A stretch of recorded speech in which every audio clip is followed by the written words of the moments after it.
Welcome to today's special presentation and discussion with Sandra Ng, Group Vice President at IDC Asia Pacific, based out in Singapore.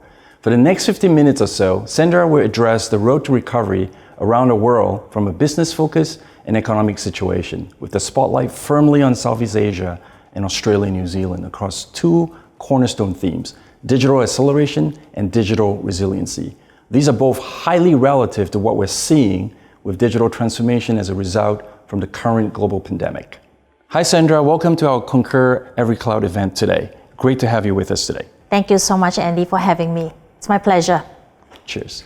Before we delve into today's discussion, can you give us a brief introduction to our audience about yourself and your role at IDC? Sure. So I'm one of the senior analysts at IDC here in the Asia Pacific region. And one of the key things and responsibilities is to work with organizations in terms of their digital transformation journey. So as part of that, I provide inputs and recommendations as far as their strategy and their plans moving forward from a digital transformation perspective. So there's a lot of kind of exciting things that we can talk about just based on our observations in the marketplace. Great, thank you. To start our discussion, can you talk about what the road to recovery looks like for the Asia Pacific region versus the rest of the world from a business focus and economic standpoint? Sure.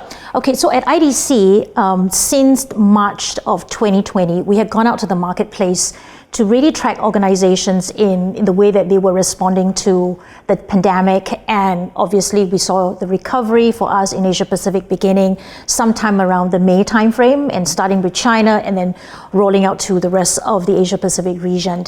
And what was most interesting was the last time we went to market was just before Christmas. And as you can see from this slide here, we actually look at how organizations or where organizations were at any point in time in this kind of 5 stages of business focus as well as economic situation. So just to compare the results, in June 2020, just slightly over 40% of organizations in our region were in the last 2 stages, which are essentially the return to growth or the next normal stage. And that means that at that point in time, we have 40% of the organizations that were just recovering and investing in technologies with growth in mind. And basically, if we move forward towards the end of the year, just before Christmas, that data point has actually doubled or more than doubled to 85%. And this is one of those few times where Asia Pacific is actually running a lot faster as compared to our counterparts in North America and the EMEA region. And so this is really about the race to recovery and the race to the next normal for us in Asia Pacific. And which is why there are 2 cornerstone themes this year as far as digital transformation is concerned. The first, is digital acceleration, which we heard so much. You read the media, reports and everything. Everyone talks about increasing digitalization. So we see that across the board. But there's also a second and equally important theme, and that's digital resiliency. And digital resiliency is not just about restoring, to kind of your original core. It's about the ability to adapt very quickly and take advantage of change conditions. Right. I think that's really what this kind of new benchmark of digital resiliency is all about.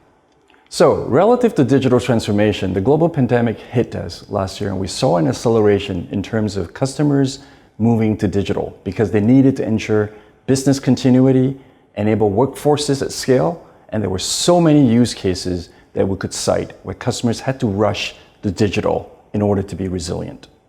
As a result, customers took what was previously meant to be a multi-year cloud journey and collapsed that into weeks or months. And so, from what we're hearing from our customer in our space is that this is creating a gap where digital transformation is far exceeding its ability to efficiently and effectively manage the data and the risks associated with that. So, from a third-party perspective, Sandra, and with your conversations with your customers, do you share that sentiment? Yes, for sure. And if we just zoom specifically to Southeast Asia and ANZ, at the end of the day, it really depends on a number of factors, right? One is the maturity of the organizations with regards to digital transformation. The second is the ability to really leverage and harness technologies, right? I think those are the 2 key elements, how big the gaps are, where are the gaps, and so on and so forth. So let's just look at some of these examples that you can see on the screen, right? So Let's just focus on Southeast Asia, and then we move to Australia, New Zealand. So these examples are organizations that have done quite a fair bit, not only in terms of digital transformation, but also in terms of their cloud journey. And to your point, right, some of them have actually accelerated and kind of front-loaded a number of the projects in 2020, and we see that continuation in 2021.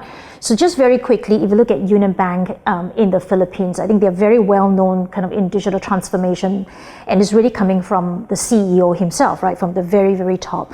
And their focus is really twofold. It's about people and it's about technology. And for them is what I call agility in the cloud. I mean, that's the best way to kind of sum up Union Bank of the Philippines. Then the second is here in Singapore, NTUC Income.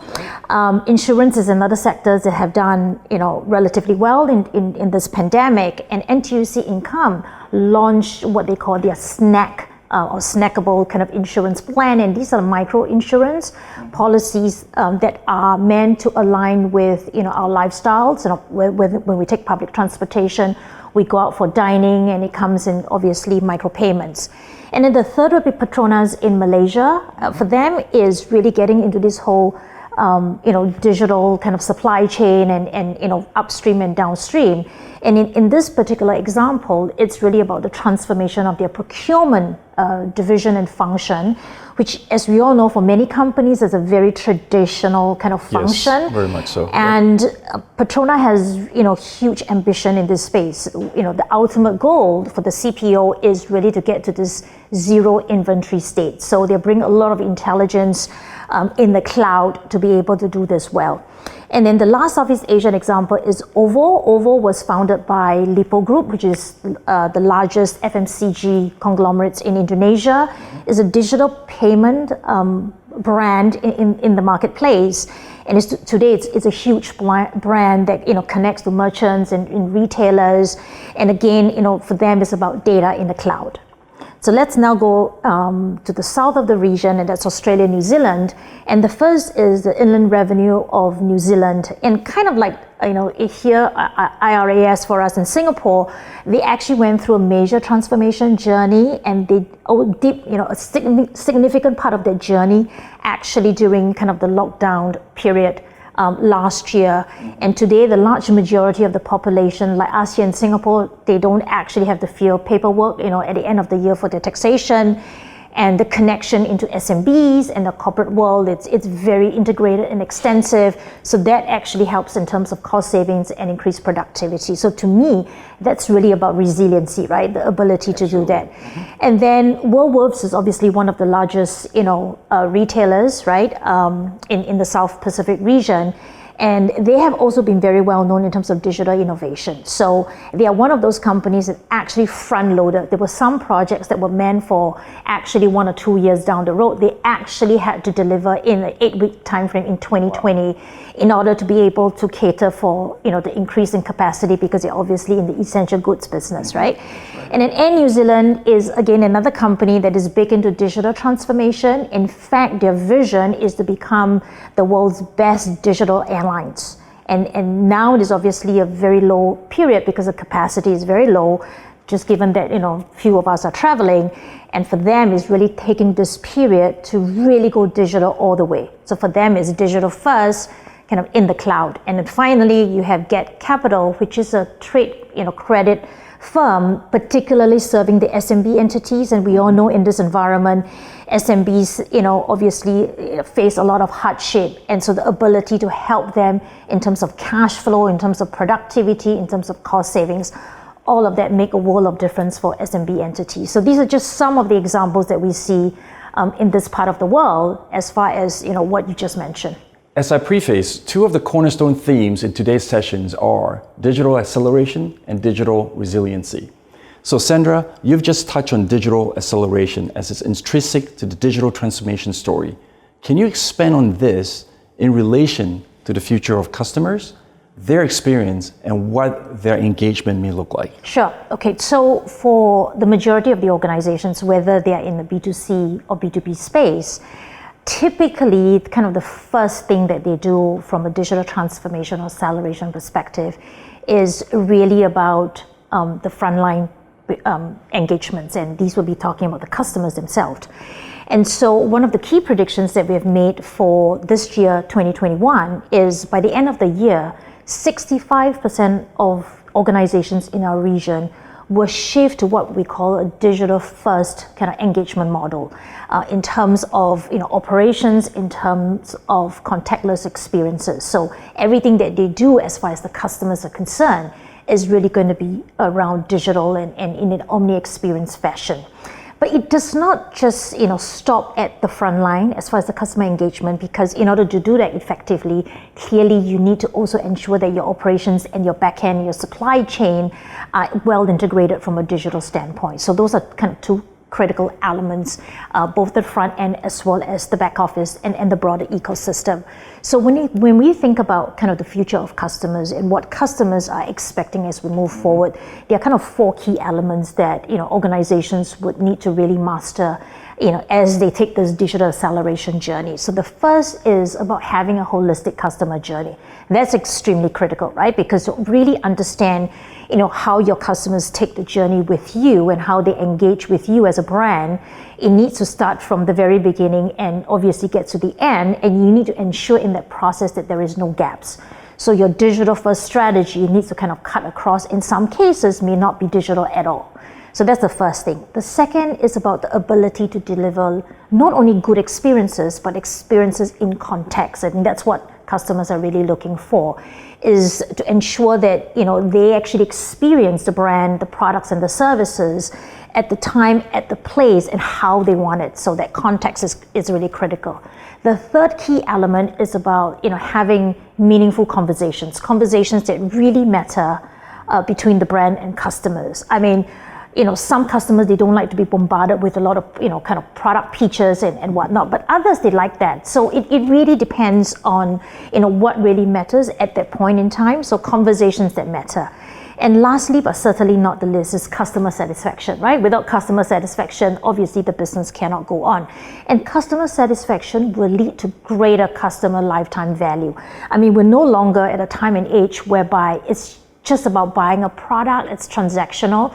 It's about the journey that you take with the customer and the value that you can create as a result throughout the lifetime of the customer, whatever the lifetime means. So those are the four key elements that organizations would really have to master for them to basically accelerate their digital transformation journey moving forward. From a cloud infra perspective, what is the impact digital acceleration is having, and what is required for businesses to establish a more agile and innovative operating model? Sure. If you think about organizations, now we actually have, most of organizations in broadening their cloud adoption. And with digital acceleration today, there is this call for a cloud-centric infrastructure foundation. It's critical. And many organizations are kind of working towards that as we move forward. So one of the key predictions that we have at IDC is by 2023, so about 3 years from now, 70% of business leaders in the top, 2,000 organizations in Asia Pacific, would have shifted their kind of the management orientation from processes to outcomes, and that's a very important element, just based on the second half of the question that you talk about, which is really about this need towards more agility, more innovation, and obviously more empathy as you serve customers. And which is why when we went out to the CEOs in our region and we asked them, what are their top agenda items in this new digital economy, we were actually not surprised that they talk about obviously customer centricity, the need for digital capabilities, and then this push in terms of industry ecosystems. But what came as a surprise, and a good surprise, is they actually call out critical infrastructure. And when they think about critical infrastructures, we went deeper into the conversation with them. It's not only just about the infrastructure of the industry, which are typically the assets. Here they're talking about digital and IT infrastructure. And you think about it, in the past, pre-COVID and earlier, very few CEOs at their level will really talk about IT and digital infrastructure. They may talk about digital transformation, but they leave kind of infrastructure typically to head of IT, the CIO and the CTO within the organization. And this was not only called out as one of the key agenda items, it was actually called out as number one by the majority of the AT CEOs that we spoke with. So this building a IT infrastructure to deliver kind of resiliency is critical. So I guess the key learnings from here is the 2020 experience that CEOs and companies had, where they had to actually be able to enable their workforce to work from home and into remote work. And that kind of changed their thinking with regards to IT. And then of course, as they had to get online, even the B2B brands, right, who don't deal with consumer customers had to actually have a digital platform, an IT infrastructure. Otherwise, business couldn't go on, right? As simple as an e-signature to just close off the transaction was not possible in the lockdown or the circuit breaker period. So critical infrastructure clearly is important, and digital acceleration is pushing organizations towards this cloud-centric environment. We heard from Veritas' Doug Matthews in his keynote today that if transformation outpaces an organization's ability to manage data risk efficiently and cost effectively, this creates a transformation gap. So Sandra, in relation to business effectively transforming, protecting and optimizing their multi-cloud environments, what are the gaps and associated design priorities to build an enterprise-ready cloud? So, when we went out to the marketplace, like I say, the majority of the organizations already have some experience as far as cloud adoption. But when we specifically asked them questions with regards to an enterprise kind of ready cloud environment, which is very different, right? Because the scale is very, very different.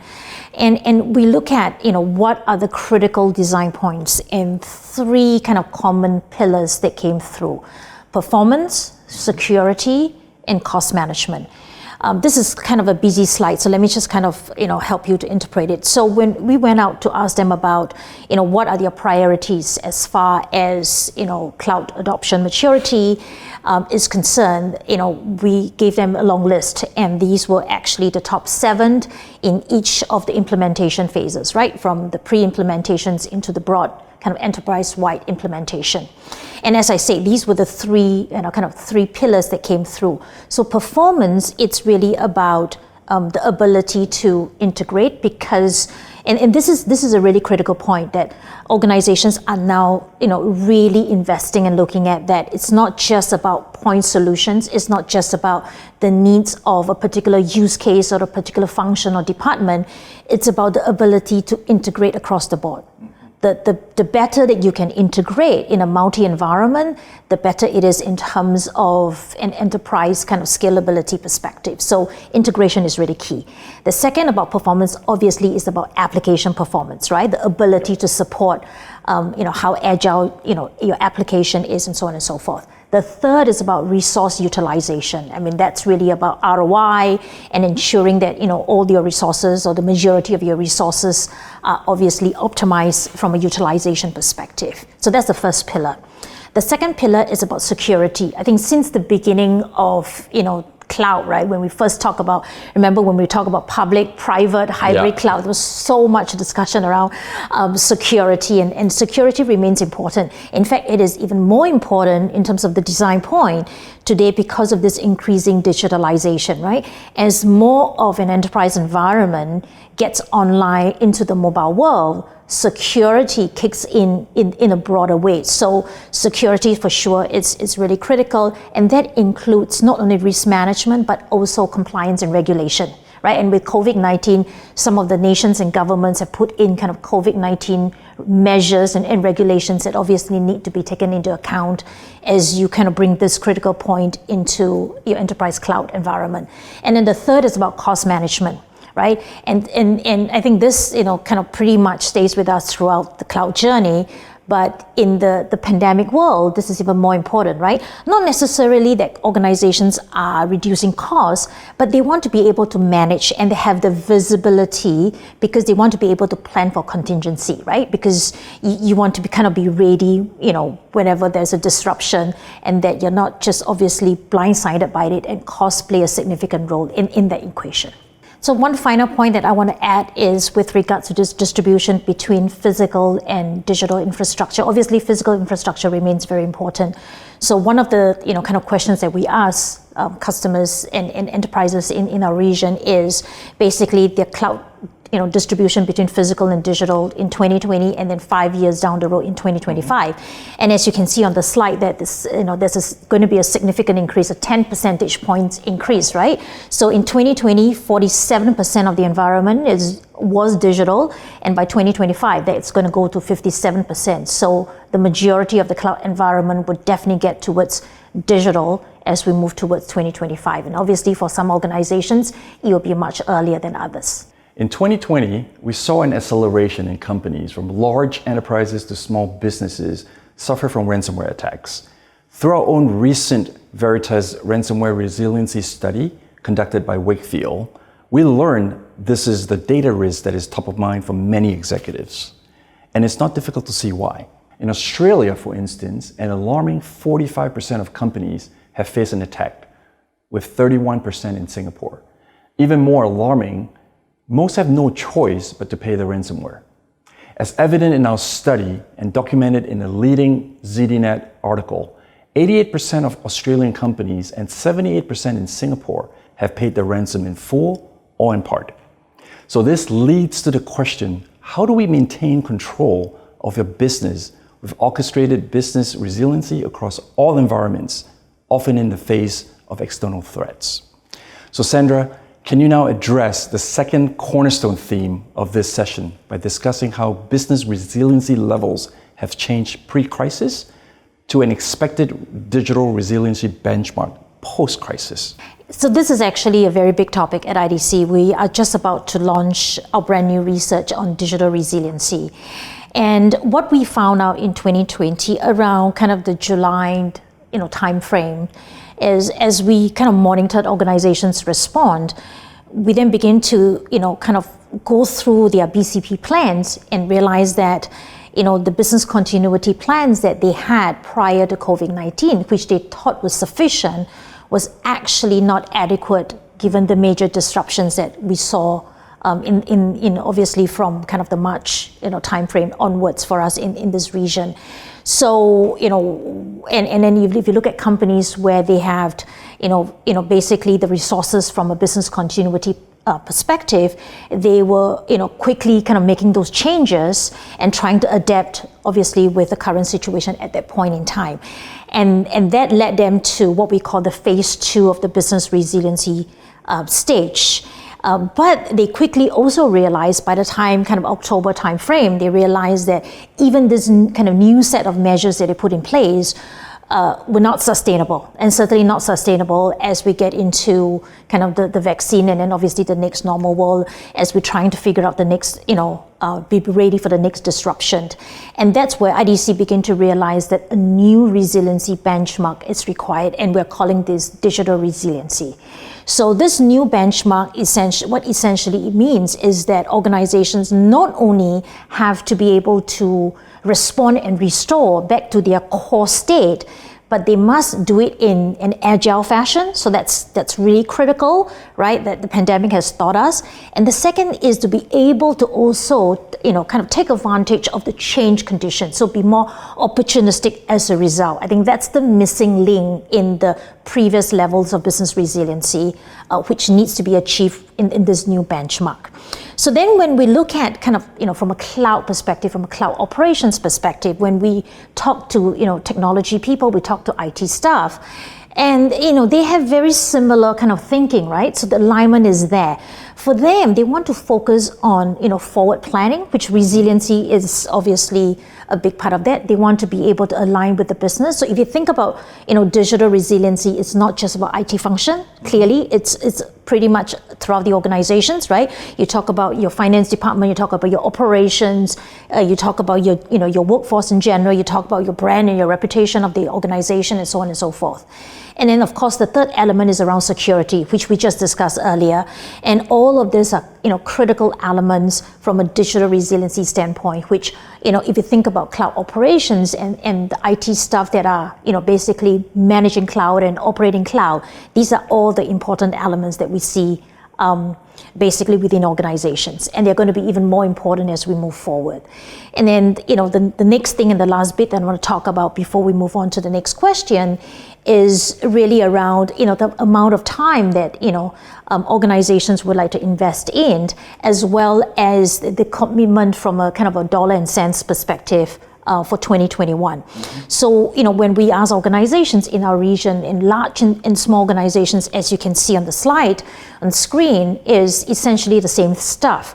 Basically, what they're saying is that, the cloud investment drivers, the top two drivers are new technology adoption and digital transformation. So when you think about digital resiliency, it's about the ability to also take advantage of new technology, because new technologies potentially can bring in new capabilities and therefore new organizational value. And then of course, digital transformation in terms of acceleration that we talk about, the last 15-20 minutes, right? So these are really the important elements from a cloud perspective. So Sandra, we're almost there. For our final question today, what does best practice digital acceleration plus digital resiliency look like?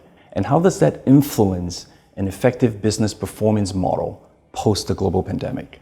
Yeah, so, we talk so much about these two cornerstone themes, and I think some of the viewers, might think that, whether they should just only be doing one and not both, right? And at the end of the day, it really depends on the individual organization in terms of, where their priorities, what goals they want to achieve, and of course, what state are they in terms of the ability to leverage and harness technologies.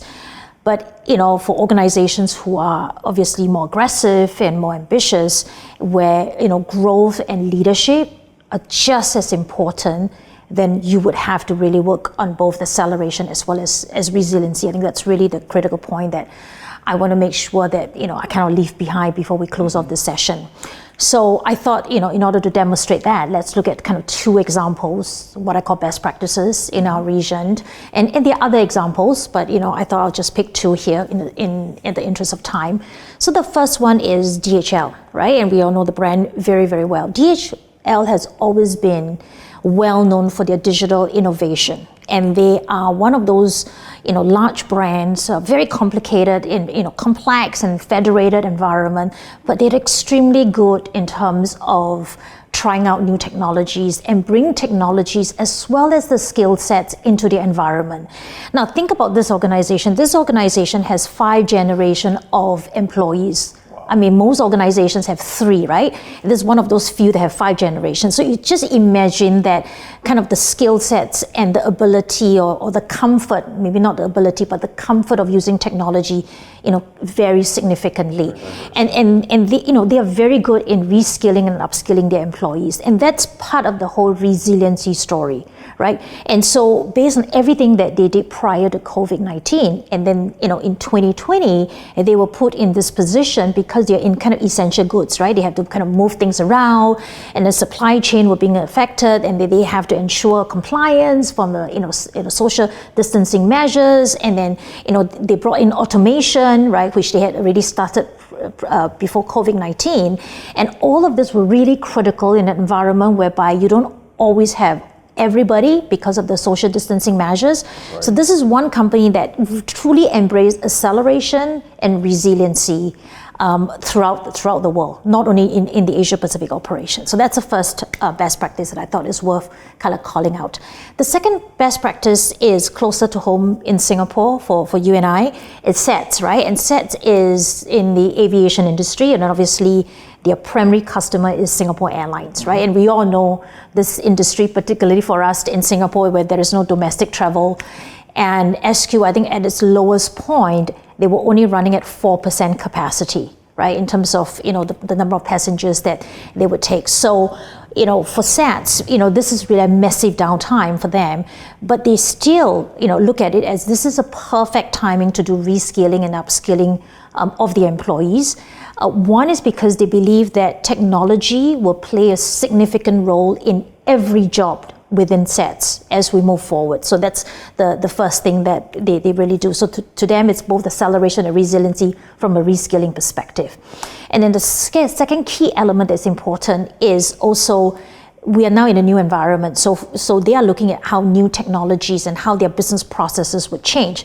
So an example is now every SQ plane that landed in Singapore after use, SETs would actually have to disinfect the planes, right? And in their normal standard operating procedure, it takes up to 2 hours to sanitize and disinfect one plane. Just imagine that, you don't even need to talk about going back to 100% capacity. Just going back to 50% capacity is not possible with the existing people that they have technology. So they are now going out to look at basically what technologies they can bring in order to help basically to accelerate this process. So that requires obviously a complete change in their workflow.